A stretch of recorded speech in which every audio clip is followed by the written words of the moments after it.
ജമാഅത്തെ ഇസ്ലാമിയുമായുള്ള ബന്ധത്തെ തള്ളാനോ കൊള്ളാനോ ആകാതെ കോൺഗ്രസ് സഖ്യത്തിൽ ഏർപ്പെട്ടതിനെ പറ്റി ചോദിക്കുമ്പോൾ CPM-നും അവരുമായി സഖ്യമുണ്ടായിരുന്നു എന്നാണ് വി.ഡി. സതീശൻ പറയുന്നത്. ഇതോടെ ഭീകരവാദ സംഘടനകളെ പ്രീണിപ്പിച്ചാണ് ഇടത് വലത് മുന്നണികൾ തിരഞ്ഞെടുപ്പിനെ നേരിടുന്നതെന്ന BJP-യുടെ ആരോപണങ്ങൾ സത്യമാവുകയാണ്.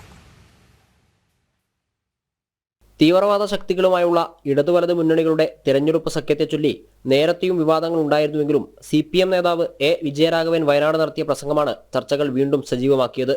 രാഹുലിന്റെയും പ്രിയങ്കയുടെയും വിജയത്തിന് പിന്നിൽ മുസ്ലിം വർഗീയതയുടെ മോശപ്പെട്ട ഘടകങ്ങൾ ഉണ്ടായിരുന്നു എന്നായിരുന്നു വിജയരാഘവന്റെ പ്രസംഗം. സംഭവം വിവാദമായപ്പോഴും വയനാട്ടിലെ ജയം ജമാഅത്തെ ഇസ്ലാമി SDPI കൂട്ടുകെട്ടിന്റെ പിന്തുണയിലാണെന്ന് വിജയരാഘവൻ ആവർത്തിച്ചു. അതിനെപ്പറ്റി കോൺഗ്രസ് നേതാവ് K. മുരളീധരനോട് അഭിപ്രായം ചോദിച്ചപ്പോൾ ജമാഅത്തെ ഇസ്ലാമി കോൺഗ്രസ് ബന്ധം അദ്ദേഹം ശരിവെക്കുകയായിരുന്നു. 2016-ൽ വട്ടിയൂർക്കാവിൽ തനിക്കും 2019 മുതൽ ദേശീയ തലത്തിൽ ഇന്ത്യ മുന്നണിക്കും പിന്തുണ കിട്ടുന്നുണ്ടെന്ന് മുരളീധരൻ തുറന്നു പറഞ്ഞതോടെ സംസ്ഥാനത്തെ കോൺഗ്രസ് നേതൃത്വം പ്രതിസന്ധിയിലായി. ജമാഅത്തെ ഇസ്ലാമിയുമായി ഇടതുമുന്നണി ഉണ്ടാക്കിയ ബന്ധം ചൂണ്ടിക്കാട്ടി അതിനെ പ്രതിരോധിക്കാനാണ് കോൺഗ്രസ് ശ്രമിക്കുന്നത്. ജമാഅത്ത് ഇസ്ലാമിക്കെതിരായിട്ട് പിണറായി വിജയൻ വീരവാദം മുഴക്കിയപ്പോൾ സംസ്ഥാനത്തിന് പുറത്ത് ആകെ 1-2 അതൊക്കെ ജമാഅത്ത് ഇസ്ലാമിയുടെ പിന്തുണ കൊണ്ടാണെന്ന് പറഞ്ഞിട്ട് ഒരാളും വന്ന് നിഷേധിച്ചില്ലല്ലോ. 2019 വരെ ജമാഅത്ത് ഇസ്ലാമി ഒരു കൂടെ ഉണ്ടായിരുന്നല്ലോ. ഞാൻ പറഞ്ഞല്ലോ, ഞാൻ ഏകദേശം എല്ലാ തെരഞ്ഞെടുപ്പിലും ജമാഅത്ത് ഇസ്ലാമി LDF സ്ഥാനാർത്ഥിയുടെ കൂടെയായിരുന്നു.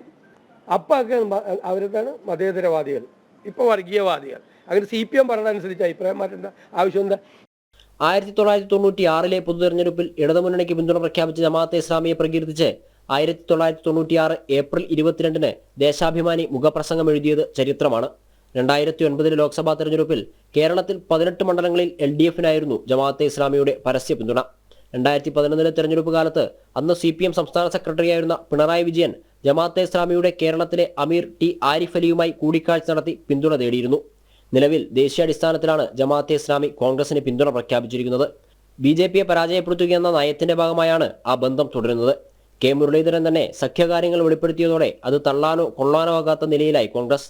ഇതോടെയാണ് CPM-മായി ഉണ്ടാക്കിയ തെരഞ്ഞെടുപ്പ് ചരിത്രം ഉയർത്തിക്കാട്ടി നേതാക്കൾ രംഗത്ത് വന്നത്. ഇത് BJP-യുടെ കാലങ്ങളായുള്ള ആരോപണങ്ങൾ ശരിവെക്കുന്നതാണ്. ജനം, കോഴിക്കോട്.